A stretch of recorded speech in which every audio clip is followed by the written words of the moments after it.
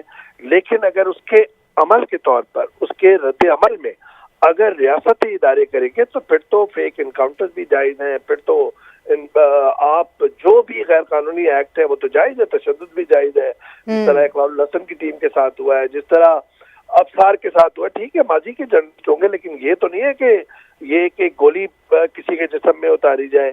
یہ ضرور ہے کہ یوٹیوبر جو ہیں وہ ایک لمٹ کراس کرتے ہیں، اور میں اور آپ انہیں ایڈیٹوریلی ذمہ دار نہیں سمجھتے، لیکن کیا اس یوٹیوبر کے گھر پہ اس رد عمل کے اندر ریاستی اہلکار اس میں دھاوا بولے، اس کو ٹارچر دے؟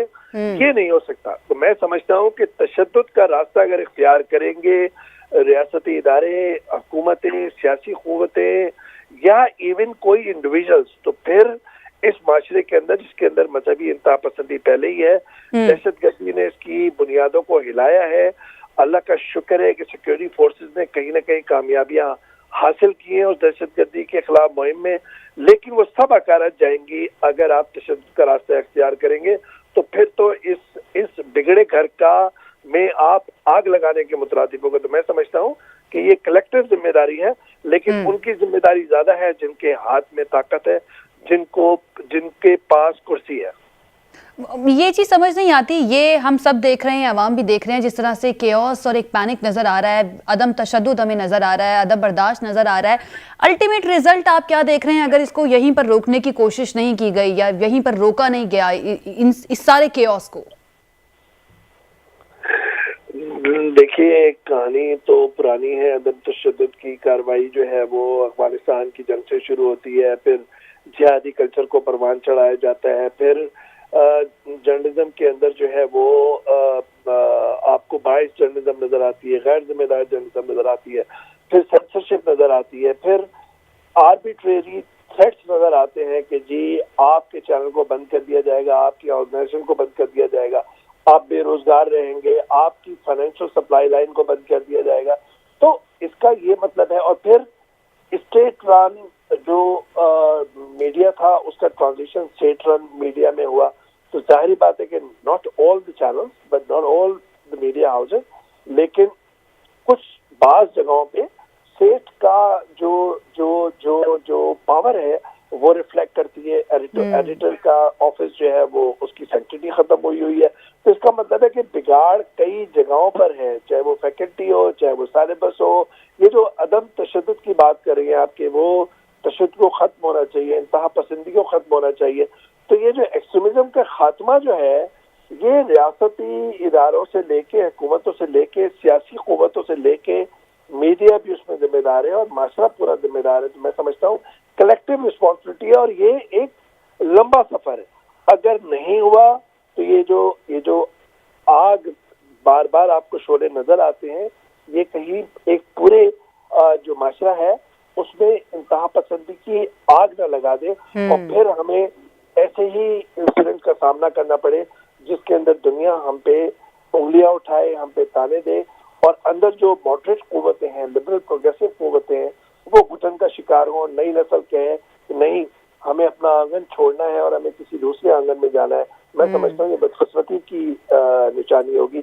اس وقت اگر نہیں کیا تو پھر ہم اور آپ ہاتھ ملتے رہ جائیں گے۔ میں سمجھتا ہوں کہ it's never too late, I think it's a difficult task, لیکن وی شوڈ ڈو اٹ۔ بالکل، ایک ایسا وقت ہے جب ہمارے ملک کو مختلف فرنٹ سے بڑے پرابلمس کا سامنا ہے، تو یونٹی ہونی چاہیے، اور ایسے موقع پہ اس طرح کا کیوس اگر ہوتا ہے تو وہ الٹیمیٹلی پاکستان کو نقصان ہی دے گا۔ بہت شکریہ اویس توحید صاحب ہمارے ساتھ موجود، وقت دیا اس اہم ایشو پر بات کرنے کے لیے۔